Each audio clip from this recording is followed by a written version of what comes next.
Hello and welcome to episode 25 of my Kerbal Space Program NASA series. This episode sees the space shuttle coming back in a big way after a lot of time spent on the moon and just boring infrastructure stuff. I've got 2 ISS assembly missions and did my first economic impact study, as far as you can, on Kerbal Space Program to see just how competitive my space shuttle is with disposable launchers. And I was honestly surprised it didn't come out quite as bad as I was expecting. Doing a more or less proper rendezvous with the KSS on this launch. Not entirely proper because I was coming up ahead of the space station, which means I should have set my orbit to be a little bit higher than the station's, so I could let it catch up to me. Instead, I set it a little bit lower, and I spent 7 in-game days chasing it around the planet. Wasn't too much of a big deal, but the purpose of this mission is installing the Destiny Laboratory module, which is the main, in real life, the main American laboratory on board the International Space Station. This is going to lengthen the superstructure quite a bit, and in fact you can see it's actually a little too long for the cargo bay. I wasn't quite thinking when I assembled it in the VAB, but through various shenanigans I was able to wrangle it. Using the view selector, or the highlighter in the map view, really helps me make a rendezvous. I can clear out all the communications satellites just to only show what I need to show. Made our rendezvous after 7 days of chasing around the planet, and this is where deployment got a little tricky. I was hoping to just kind of smoothly pivot the shuttle away from it. It didn't quite work out that way because it had that really violent deployment. And unfortunately now I had a spinning payload. The cheaty way to resolve this is to use time warp, because that'll kill all rotation. But I really didn't want to resort to that. Granted, if I'd had to, I would have, because I didn't want to blow an entire launch because of something stupid like this. But we deploy our payload specialist to see if he can get a hold on it, or at least bump his helmet up hard enough to keep it from rotating. It's still got some spin, but it's no longer rotating on the X and Y axis. So even though it is got a little bit of rotation left into it, be easier. It's actually grabbable at this stage, and I wasn't concerned at all with alignment at this point. I figured I would handle that later. So I had to get him out of the way and back in the shuttle before we backed over him. Billy Bobden Kerman on the at the controls there. I'm actually keeping a log of what Kerbals fly which space shuttle on which missions, because one of the interesting things about the U.S. Space Shuttle program is looking at all the STS mission logs and seeing what specifically was flown and who was on it. So just kind of keep a little bit of that realism here. And this is the second time he's flown Explorer. I think he's developing somewhat of an affinity for it. This was a really messy deployment. I wasn't really too thrilled with it, but all that ends well. You'll notice I still have electric charge, but the solar panels are not deployed, and we're at night. I have finally added the 2 RTGs to the space shuttles, so I'm going to be deleting those solar panels in the future. Gorgeous night shot of Kerbin. And this is where the shuttle really gets to show its stuff. It's not just a truck. It can haul a payload up there and actually install it on the space station. Otherwise, I probably would not use it as much as I did if it weren't capable of something like this. It's a pretty versatile, useful machine. You see the KSS is getting absolutely massive at this stage. Just wanting to make sure I've got all my life support disabled on the station, so I don't have my shuttle crews raiding the pantry before this thing's ready to deploy. just decided to maneuver this thing. It's actually upside down. The Z1 truss, which is the white and black thing, just above and to the left of the newly installed lab. That is actually going to be the zenith point of the station. I messed things up a little bit. The truss should be at the zenith point. I've rotated it to the nadir point, which is the lowest point. I will be fixing that in the future, but and truth be told, in KSP there's really not a good way to have a station maintain orientation around the planet, so labeling things zenith and nadir points is kind of pointless.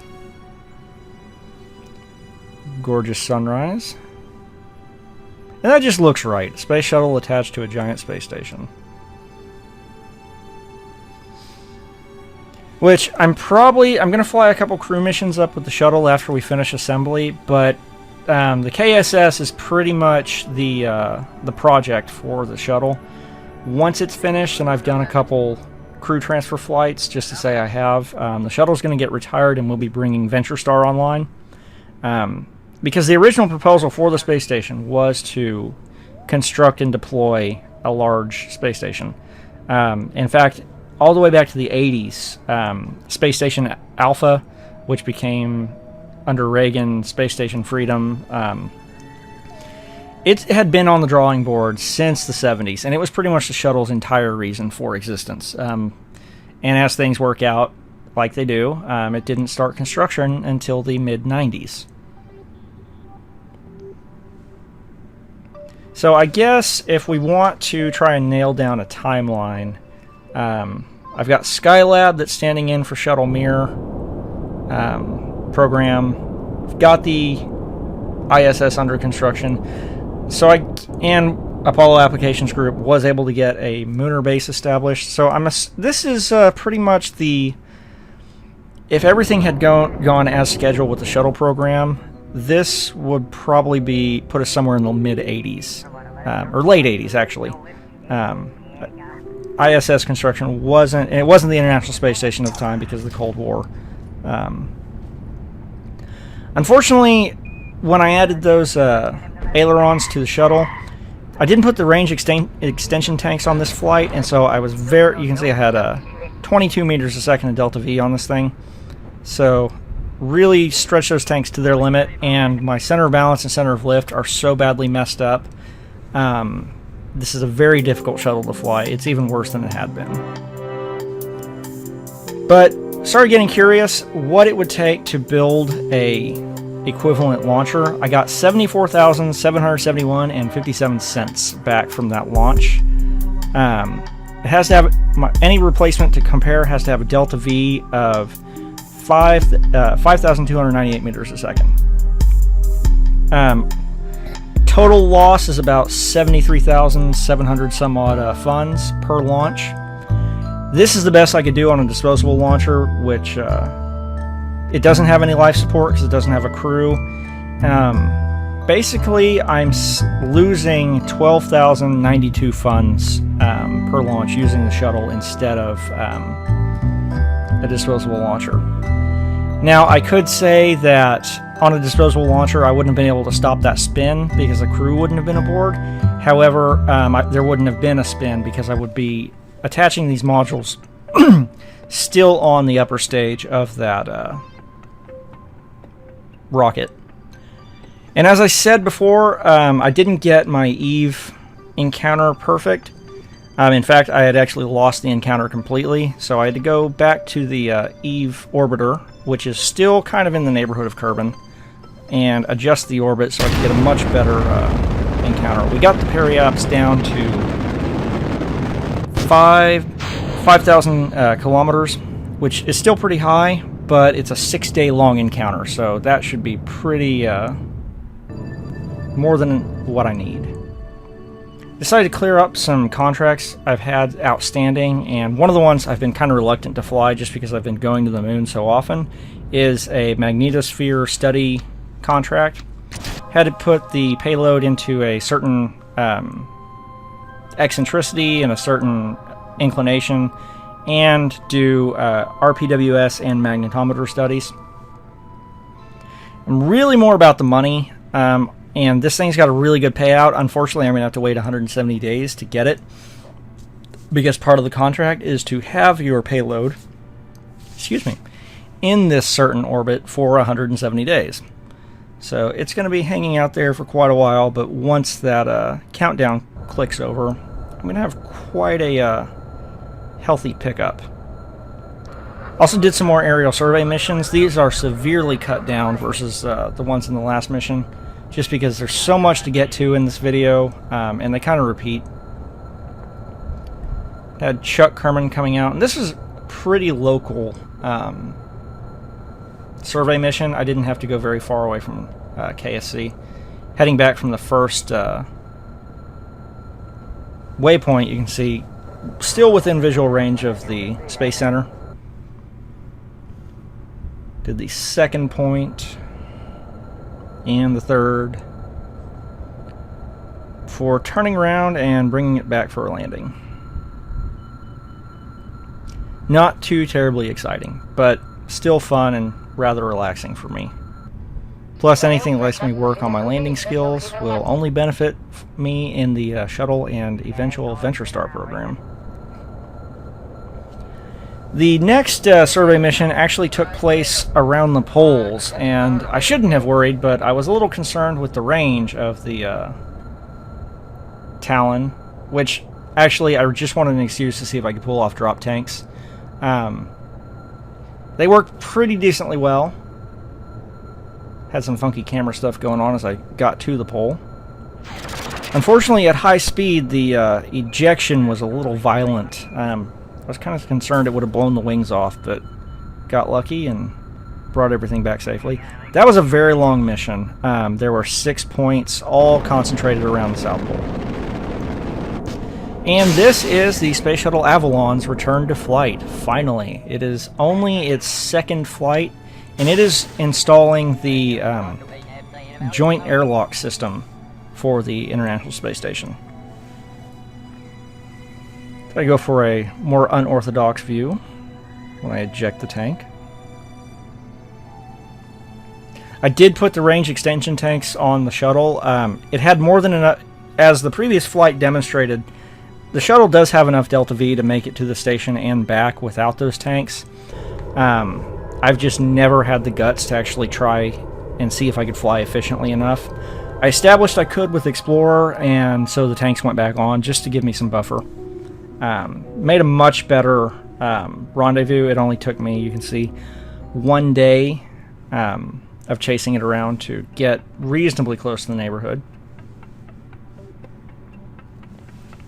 1 day and 5 minutes. Or 1 day, 5 hours. I'm sorry, just about 2 days. Rendezvous goes pretty well. Installation, kind of hard to mess that up at this stage. But I just love sticking bits and bobs back onto the KSS. It's going to look glorious when it's finished. This is a career mode, but I'm also trying to just build interesting things that are fun to watch and that I want to build, obviously. And once you get close enough to your target, I highly recommend going to map view and messing around with RCS to see how low you can get your rendezvous. So that way you're not just constantly burning and correcting with the reaction control system.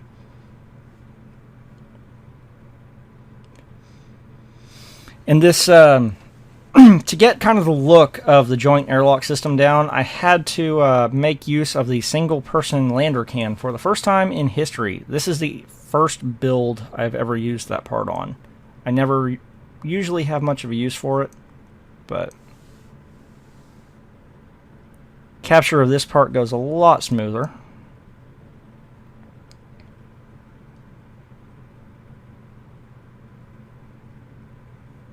Fortunately, didn't quite get the control from here clicked. There we go.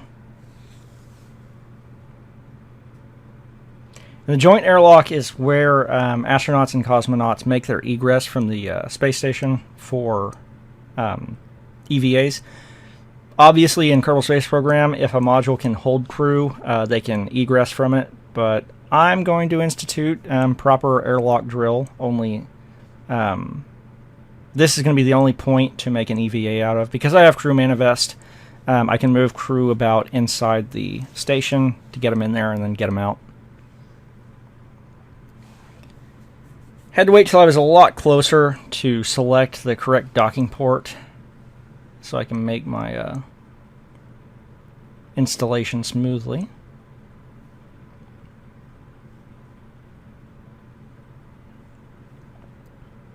I'm really thankful that my space shuttle ended up as nimble as it is. It's a very heavy piece of machinery, but it's quite light on its feet when it needs to be. And I want to get the orientation correct. If you're at the American side of the space station, looking towards the Russian side, and you're oriented correctly with its zenith and nadir points, the airlock will be on your left. So if you just keep in mind that those big solar arrays are actually on the bottom, getting this thing installed properly. On the other side will actually be the module that has the cupola installed on it, which is probably the very best known module on the space station, just because there's some very gorgeous views you can get from it. Unfortunately, the space shuttle wasn't going to clear that panel, so we sent our payload specialist over to install it. As you can see, we've got Roddard Kerman as mission commander and Enbury Kerman as pilot trainee. Once he finishes this flight, he will be a fully rated shuttle pilot and will be able to command a mission of his own. Fly him back over.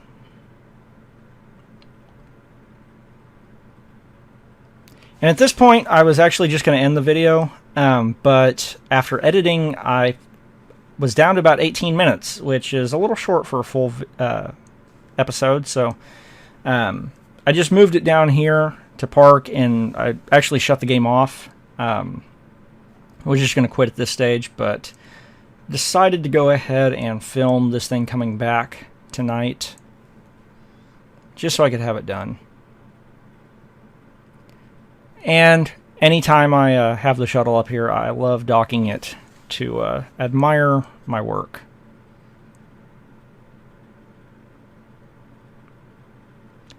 You see that was a pretty big whack, induced a pretty much station-wide vibration, and it just kind of kept ringing like a guitar string that had been plucked.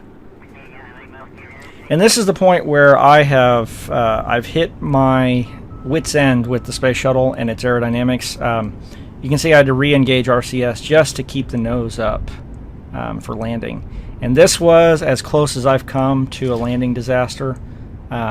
This is actually pretty analogous to a pretty hard touchdown one of the shuttles had out at Edwards one year.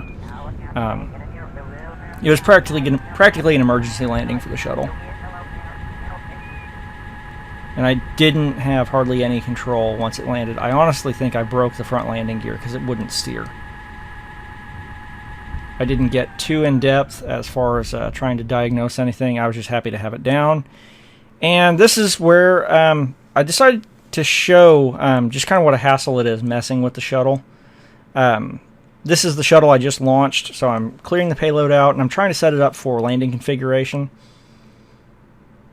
I really wanted to get rid of those struts because they had a habit of, once the payload was gone, they detached themselves to the inner doors. I ended up having to get the camera to clip into the shuttle to get them out there. But draining all monopropellant from the front of the vehicle, draining those front tanks, and trying to set the rear to what a standard re-entry weight would be. I had no idea the best way to move the center of mass back, so I was just kind of experimenting. I first thought I was really reluctant to stick anything in the payload bay because it's my cargo bay. I want all of it for cargo. And that was kind of okay. I wasn't entirely happy with it. You can see the struts starting to misbehave there, so I got to clip the camera into the shuttle so I can snag those. That hassle's out of the way. I was very unhappy with the solution, so I figured, you know, I've got these engine pylons back here. I might as well make use of them to add some pretty heavy modules to bring that center of mass back. It's not going to be, I don't want it perfect. I still want it to be a lawn dart, but it was getting to the point where I was fairly certain I was going to lose a shuttle if I kept it in that configuration. So we slap everything back on and get it prepped for flight. Just thought a nice kind of behind-the-scenes look at what all goes into operating my shuttle would be a nice way to end this video. So stay tuned, and we'll have further flights with the hopefully much more manageable shuttle in the future. Thank you for watching.